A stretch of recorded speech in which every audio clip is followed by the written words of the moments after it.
Hey guys, this is Unit 3, Activity 6, Practice Assignment, and these are just the answers to the questions on that page. Okay, so question 1. Are these lines represented by the following equations perpendicular? How do you know? Okay, so the two lines are, if you're not looking at your assignment, y equals 4x plus 2, and the other line is y equals 1 over 4x plus 4. So we're talking perpendicular lines here. We're trying to figure out, are these going to be perpendicular lines? I'm going to say no. And I know because I'm just looking at their slopes. This guy has a slope of 4. This guy has a slope of 1 over 4.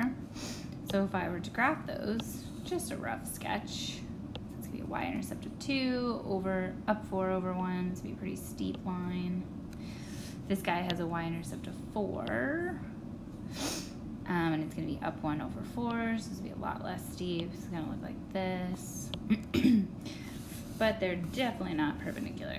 So in perpendicular lines, the angle between the two lines is going to be 90 degrees. That's what perpendicular is. So the angles are at a 90 degree right there. And as you worked through the practice assignment, or the content, you would notice that the slopes have to be negative reciprocals of each other. So if this one had a slope of 4, like it does, then the other one would have a slope of 1 over 4, but it would be negative 1 over 4. So one's positive, one's negative. So they're called negative reciprocals. So it's basically, where you take this guy, flip it. So 4 could also be written as 4 over 1. So we flip our fraction, 1 over 4, and we make it negative. So I would say no, these are not perpendicular lines. The angle in between those lines will not make 90 degrees. Okay. Question 2. Are the lines represented by the following equations parallel? How do you know? Okay, so the lines for number 2 are y equals 3x plus 2, and the other one's y equals 3x plus 7. So you can tell right off the bat, pretty easy to see that they are in fact parallel because they have the same exact slope, and that's all we hear about, really.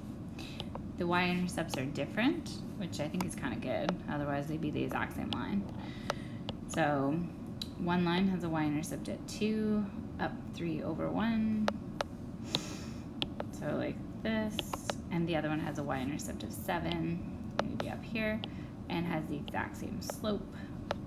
So therefore they're the same distance apart all the time, forever and ever. They have the same slope, so yes, they are parallel. Okay, question 3. I think blue's gonna show up. Yes, here we go. For the graph given by the equation, let's write that down, y equals 2x plus 4. Write the equation of a line that is parallel to it and graph both y equals 2x plus 4 and the equation you came up with on the same graph. Okay, cool. So we have to write an equation of a line that's parallel to this guy. Our options are endless. So if we're going to write a parallel lines equation,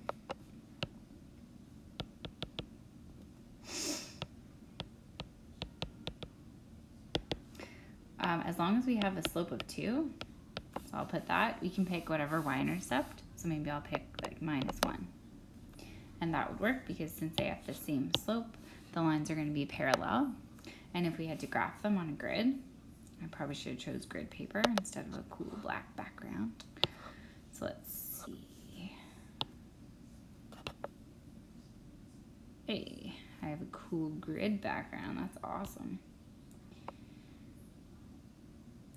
Okay, I was really hoping I could zoom in a bit, but it makes my writing really gigantic. Okay, no big deal. Okay, let's graph it.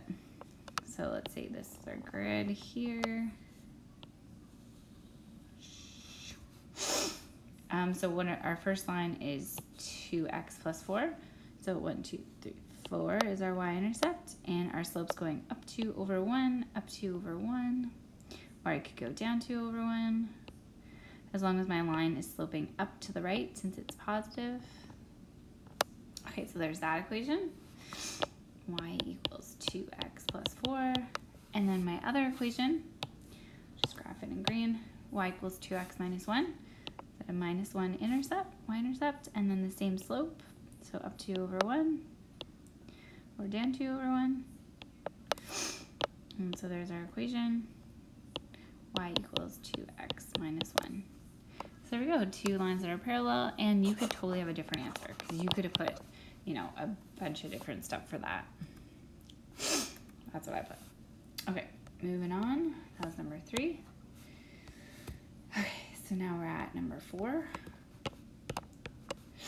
And question 4 says, for the graph given by the equation y equals 3x minus 2, do the following. Write the equation of a line that's perpendicular to it.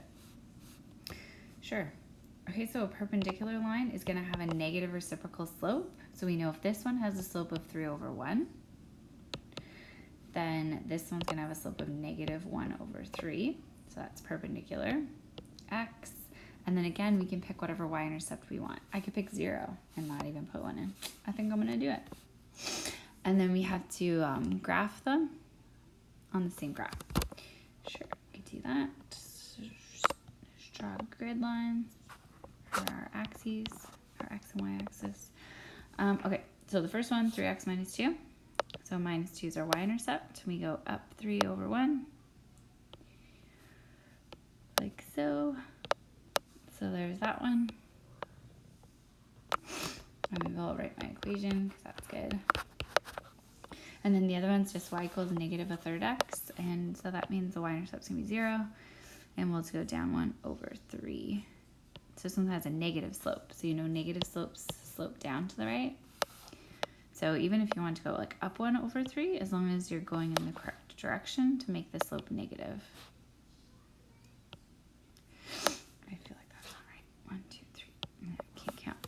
Okay, cool. So there we go. Speaking of like having good form, it's good to label your equations on your graph, because otherwise, like, I don't know if you know how to graph these, because I can't assume you know which one's which, even though you graph them, but you should label your equations. And also you should make your equations take up your whole area of your graph. You know, if I had a set of axes like that and I just made a line that looks like that, that's pretty small.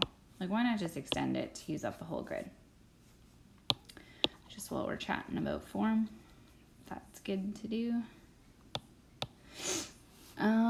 Okay, that's it. End of the answers.